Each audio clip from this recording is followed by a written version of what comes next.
I heard all royals speak with their mouths closed. That's true. It took me ages to unlock this jaw. Yeah, it was very, everyone speaks like that.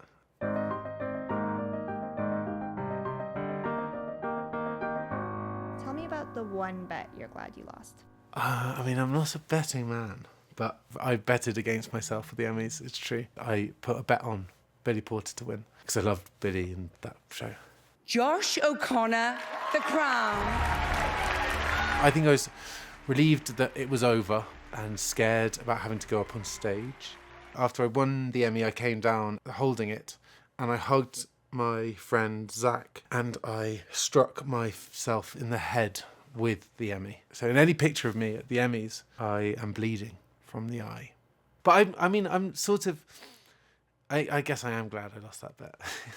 Yeah, as things go, it's probably a good thing. Yeah. What's the one Crown episode you're most proud of? I think probably Series 3, Episode 6, which was my first ever episode. I know why people think I was cool for the while. And they're not wrong. It's because I have ears that protrude from my head. And Prince Charles, the real Prince Charles, who my character has a likeness to, has a likeness to my ears. And so I think maybe that was what that was about. What's the one moment that made you realize you were famous? I guess when you get stopped in the street by strangers. I did have an experience recently and I'm conscious that I don't want to embarrass the poor person who's working at Starbucks. And they were staring at me and then they said, "I refuse any longer to be blamed for this grotesque misalliance," which is a line I say at the end of The Crown. And he just said it to me.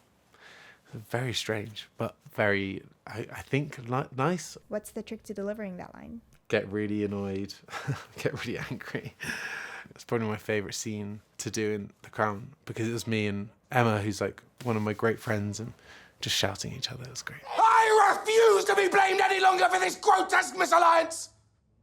What's the one tip you have for speaking like a royal? Okay, so there's a good tip, which is if you want to say yes, then you say ears. I learnt this from Claire Foy. The Queen says, I think, ears is her way of saying yes. So you just say ears, as in these, and it works. What's one new skill you've had to learn for a role? I learnt tennis for challenges, and I say I learnt tennis. I learnt how to look reasonably good at tennis. How does one look reasonably good at tennis? Copy a really actually good tennis player. I want you to be my coach. I feel like I could convincingly trick someone to think I could serve, but I rarely hit the ball. I rarely make contact with rackets and balls. I shot a tweener, which is it's a shot where you hit the ball through your legs, but that was pure fluke and it worked out really well. But that was total fluke. I'll never repeat that. Was it caught on camera? No, I think it was caught on someone's camera phone. I don't know, maybe Zendaya's. I don't know. Say the one word you still can't get right with an American accent. Oh, well, hamburger is quite hard. Hamburger. Hamburger. It's just quite hard to say. What's the one American thing you've grown to love? IHOP. I really actually do love it.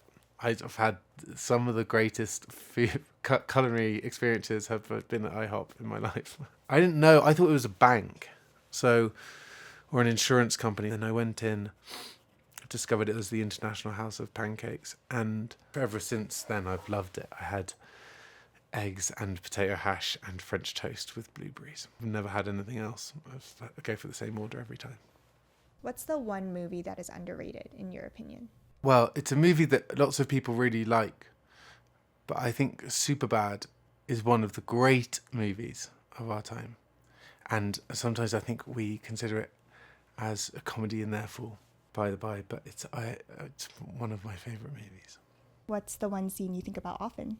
Michael Cera and Jonah Hill at the end of the film are having a sleepover and Jonah Hill goes doop doop doop on Michael Cera's nose, and it's beautiful, it's masterful. Who's one character you've always wanted to play? I think probably I would love to play Willy Wonka, But like a dark Willy Wonka. I know they've just made a Wonka film with Timothée Chalamet, but I would really like to play a sort of darker version of him. I think Gene Wilder's version of him is very dark. And so it's not dark in the sort of sinister necessarily way. It's just that I think he's a really angry man. You know, these kids win a competition to go around a chocolate factory and they all seemingly disappear. I mean, it's sort of mad and dark. So I think I just play the truth of it. What's the one cast tradition you want to repeat? I made this film La Chimera. We would go to someone's house and then we'd sit in the garden and they would have cooked something and we just eat together. It's very Italian, actually. For them, it's really normal. It's just for me, it's a really exciting thing. We're renting a movie theatre out here a lot, where we are right now, and we watch a movie of our choice. What did you choose the last time? I chose Paddington 2. I love marmalade, yeah. I'm a big fan of thick cut marmalade, yes.